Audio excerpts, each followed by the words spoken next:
Hi,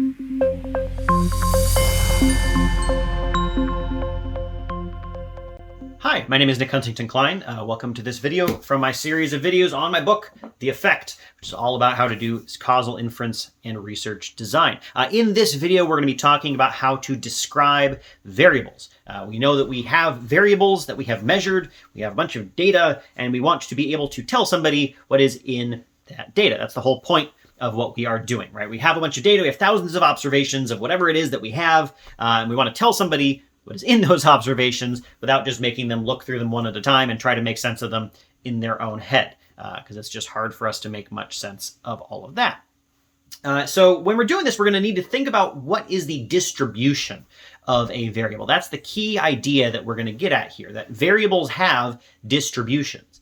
What a distribution of a statistical variable is it's something that tells you how often different values tend to occur. So the classic example is a coin flip. If you flip a coin, there is a 50% chance that it will be heads and a 50% chance that it will be tails, at least if it is a fair coin. That is the distribution of outcomes for that coin. It tells you for any given possible outcome that could occur, heads or tails, how often will that particular outcome come up. 50%, 50%. That is the distribution of that random variable, the outcome of the coin flip. Now, when we're thinking about distributions, we can just describe those distributions fully, right? That is the first thing that we might want to do when we are summarizing a variable, right? Rather than showing you, hey, I flipped 1,000 coins, the first one was heads, the second one was tails, the third one was tails, the fourth one was heads, and so on and so on and so on. I can just tell you, oh yeah, I flipped 1,000 coins, and 502 of them were heads, right? I could summarize what I have found in my data for you. When it comes to categorical variables, which again we talked about in the last video, this is fairly easy to do because all I have to do to show you the distribution of a categorical variable is literally tell you how often each category occurred in the data.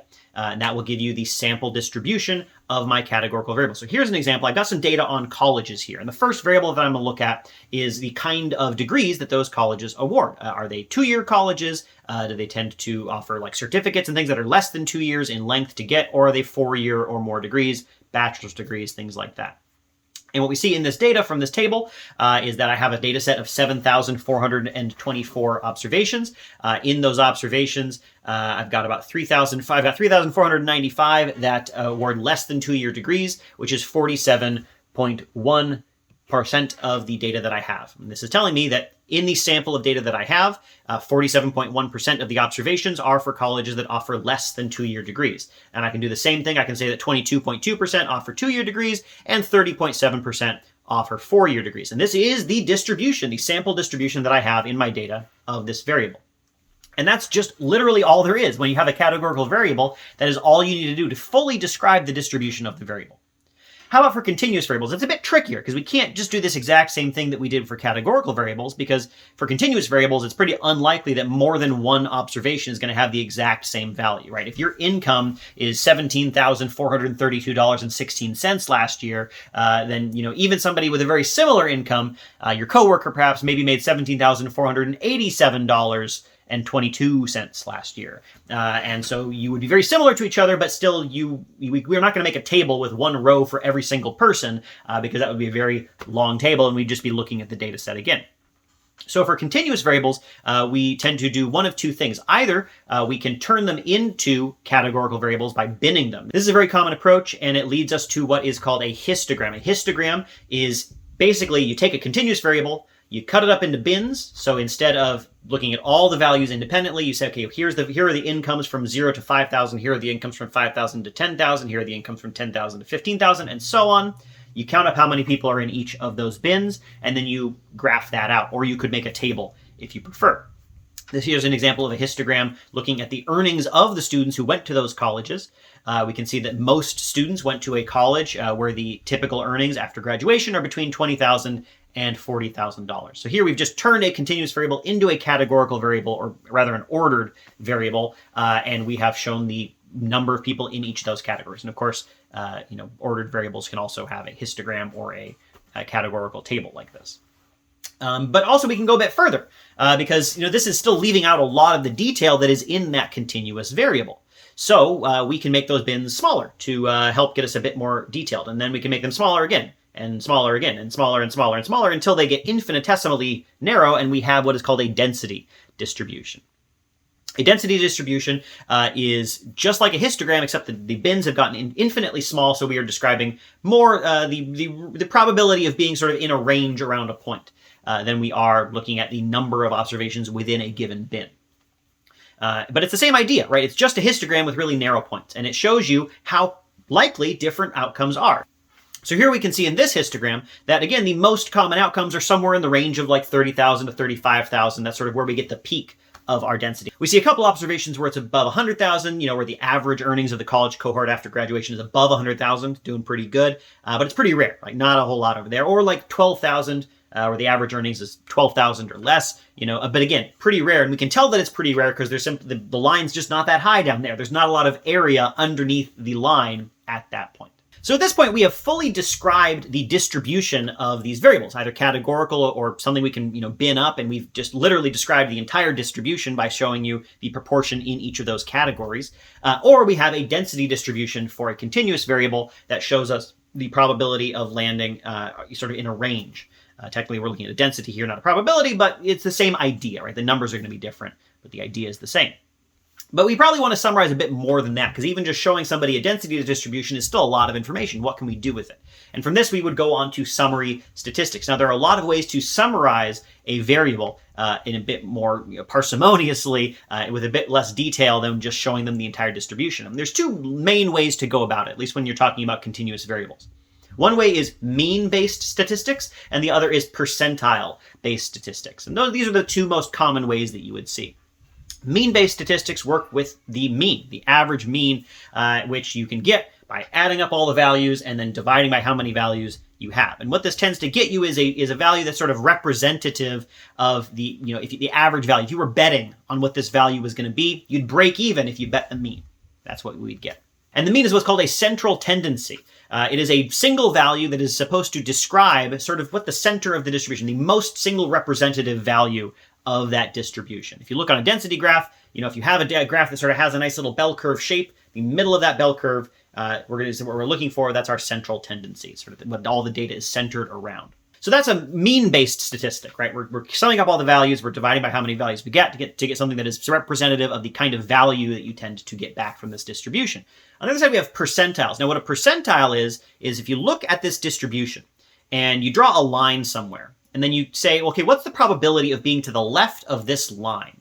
That is the percentile of that value, right? So for example, let's say that we take 100 people and we line them up in order of their height, all right? Now we would go to the shortest end of the line and we would maybe go to the fifth person and say, okay, how tall are you, fifth person in line? Maybe this person is 4 foot 10 inches tall, okay? Now in that case, because they're the fifth person in line, 5% of the sample is on their side of the line, and 95% of the sample is everybody else. So if this person is 4 foot 10 inches tall, that means that 4 foot 10 inches tall is the fifth percentile, right? It is the proportion of the sample, proportion of the data that has a value lower than that value, right? Now this can be handy, so because if we think about a different kind of central tendency, the median is whoever is standing in the middle of that distribution. If you line all the observations up from least to most, whichever one is right in the center, that is going to be our median, the 50th percentile. Now this can be handy because it is not as sensitive to things like outliers, right? If you line up 100 people by income, the person in the middle with the middle income, let's say they got $30,000 of income. If Jeff Bezos walks in the room, well, then it just shifts from the third person with 30,000 to whoever is standing next to them. Maybe that's 31,000, right? Whereas the mean would go from maybe 30,000 to, 100,000 once you average out Jeff Bezos' income with everybody else, right? So then it would be a little bit weird. Percentiles are handy in this way, right? They're not as sensitive to outliers. They're also a little bit harder to work with mathematically, so there's some downsides to them as well. But what you get is sort of a value that is representative of the observations. Means give you something that is sort of representative of the typical value you're going to get back, whereas a median gives you something that is representative of the typical kind of observation you're going to see. So they sort of serve different purposes. So these are the two kinds of central tendencies that we see with the mean-based approach and the percentile-based approach. But in both cases, we are also interested not just in what that central tendency is, but also in how things are varied around that central tendency, right? Different variables are either really spread out or really narrowly distributed. So for example, take the number of children that somebody has. Now on average, in a lot of countries, the average number of children that an adult has is like 2, something like 2. But that varies a lot, right? Some people have 0 children, some people have 1 children, some people have 10 children, right? It varies quite a bit around that central tendency. Compare that to something like how many eyes somebody has. Now, nearly everybody's going to have exactly 2 eyes. Some people are going to have 1, some people are going to have 0. Maybe there's a couple people out there with 3, right? But in general, almost everybody's going to have 2 eyes. So the number of children that people have is a variable with a central tendency of 2 and a lot of spread around that central tendency, whereas the number of eyes that somebody has is a variable with a central tendency of 2, but very little variation around that central tendency. So when we're talking about mean-based summary statistics, the way to describe the spread around a central tendency is the standard deviation or variance. This basically says, hey, we have a standard deviation. You have 2 eyes. We got somebody over here with only 1 eye. They have 1 less eye than the typical number of eyes, the central tendency number of eyes. We will then square that. We'll average out everybody's squares. We'll take the mean of everybody's squares, right? We're still working with means. And then we're going to take the square root back to get to our original value. And so this would describe sort of how much there is around. Like we're taking what our values are, subtracting out the mean, and then, taking the average of, on average, how far away from the mean are things, right? That's the idea with the standard deviation. I'll leave it to the book for the more technical details on that. On the percentile things, the typical way of describing the spread is the interquartile range, which simply looks at the 25th percentile, the 75th percentile, and sees how far apart they are. And percentile summary statistics are in general more flexible in terms of describing this spread because it doesn't have to be 25 and 75. You could do 10 and 90. You could do anything, right? Just sort of describes how far apart the given percentiles are from that central tendency, right? If the 10th percentile is really, really far from the 50th percentile, then you have a lot of spread over there. The 10th percentile is almost the same as it is, right? Which probably is the case for like eyes. Probably the 10th percentile of people with eyes have 2 eyes, and probably the 50th percentile also have 2 eyes, right? Not a lot of spread there.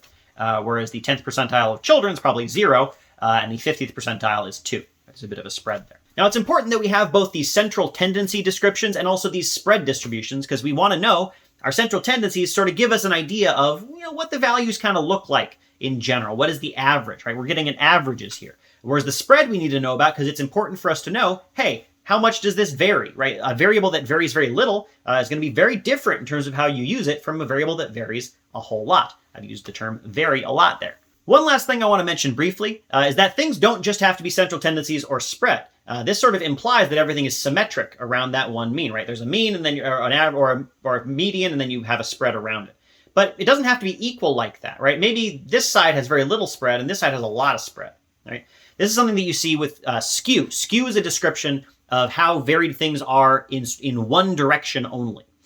So, for example, a common variable with skew is income.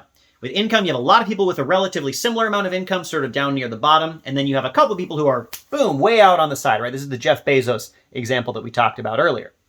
Now, when you have this, simply knowing the central tendency and the spread is not going to tell you that much because it will leave out the fact that that spread is really just on one side and not the other. Here's an example of a graph that looks at income. And you can see here that most of the distribution is down near the bottom. However, there are still a couple of really big observations that make us need to stretch that distribution all the way out to the right. When we have this, by the way, a common thing that you might do is take the logarithm of this data. Under a couple of assumptions that we can make, if you take the logarithm of a skewed variable, it will take those really, really big observations and it will sort of shrink them in to be a little bit more comparable to the other kinds of the data.